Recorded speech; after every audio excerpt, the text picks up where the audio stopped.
Hi, this is Gloria from stampwithgloria.com. Today's number 2 in my series of how to do backgrounds for the White Christmas set.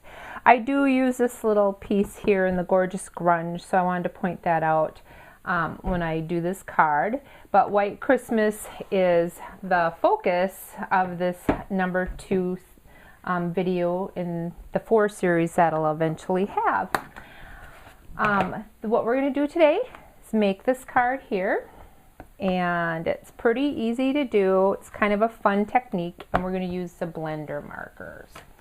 So we're going to start out with a piece of Whisper White, and of course we're going to use the memento pad and stamp on the trees onto the Whisper White. Remember, the memento pad is a permanent pad and it doesn't bleed when we use the markers with it, so it's a good one to use with this technique. So once we've stamped the trees, how do we get this really kind of cool background look?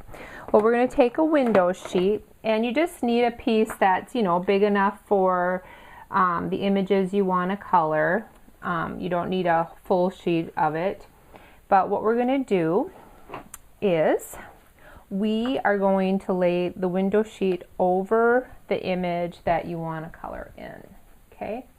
The first thing we're going to do is we're going to use the blendability markers in the Old Olive, and we're going to start with, of course, the lighter green. If you've seen other videos from me, you know I like to start with the light colors and then work my way into the darker colors. So we'll start with the light first, then we'll go to the medium, and there is no rhyme or reason. See how when the alcohol markers touch each other, they kind of make a little pattern on the window sheet?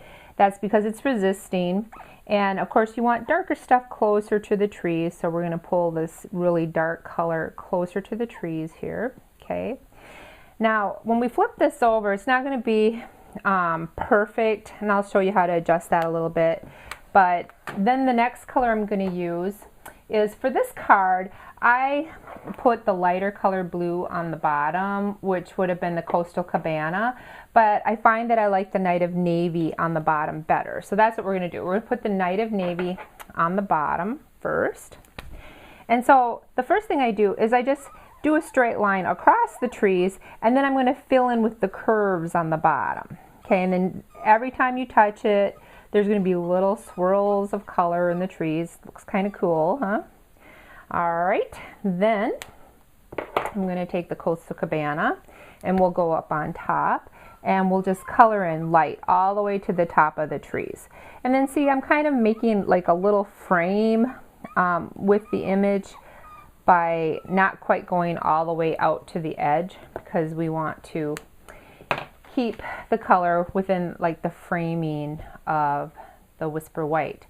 So now what do we do? Okay, so these are alcohol markers. So what do you think will cut the alcohol? Because now this is dried onto this window sheet, and it's pretty hard to come off. The dry pieces really don't come off. See, if I rub it, that color is not coming off. It's stuck on there. So we want to pull this color up so that we can stamp it on the trees.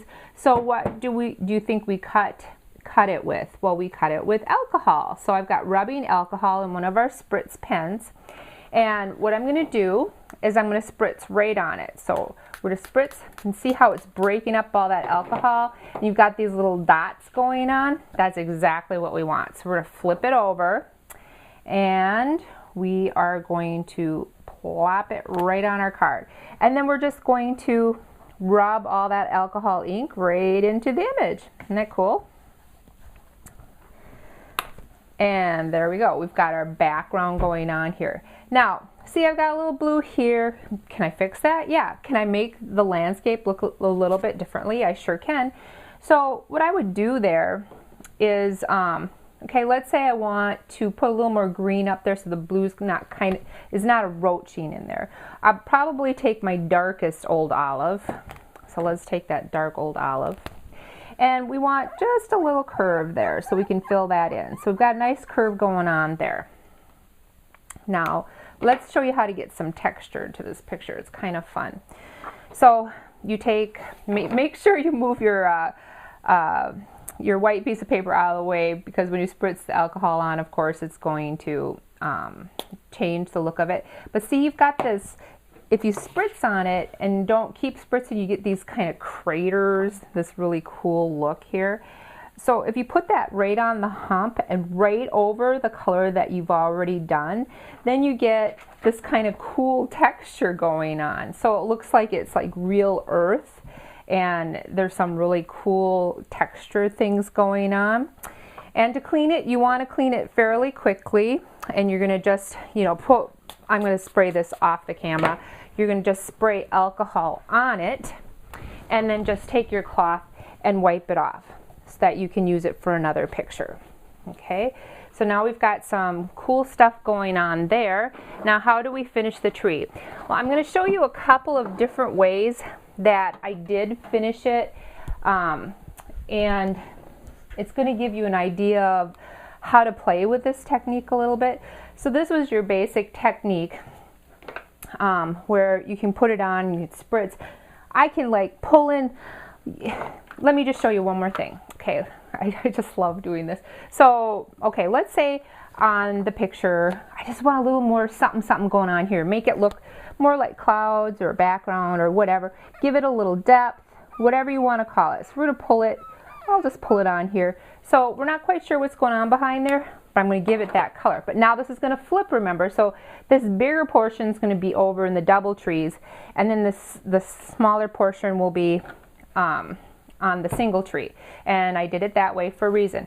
Again, going to just spritz that color on, give it a little kind of funny look there. The more you spritz it, the smoother the color will be on the card. Does that make sense? Okay, so we're going to pull this color in there.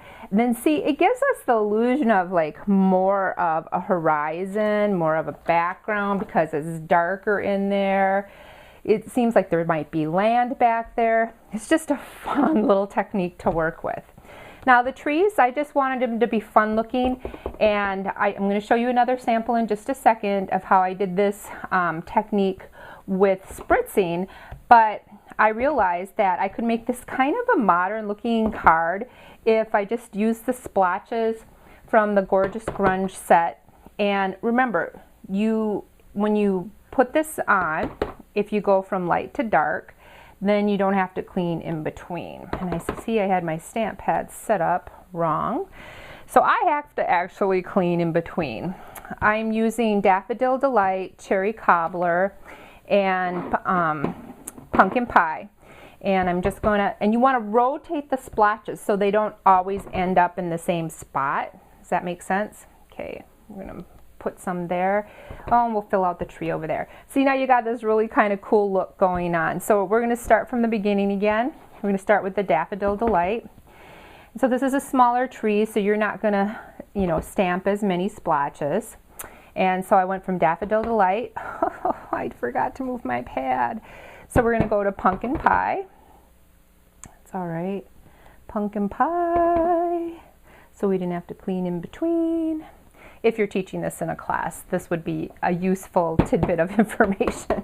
So your students don't have to clean the stamps in between. There you go. And there we go. So then we've got a really kind of cool fall scene going on there. And then I would just mount it. I'd put a sentiment on it, you know, whatever sentiment you want, and just mount it on some cardstock. And voila, we have our cute little picture going on here.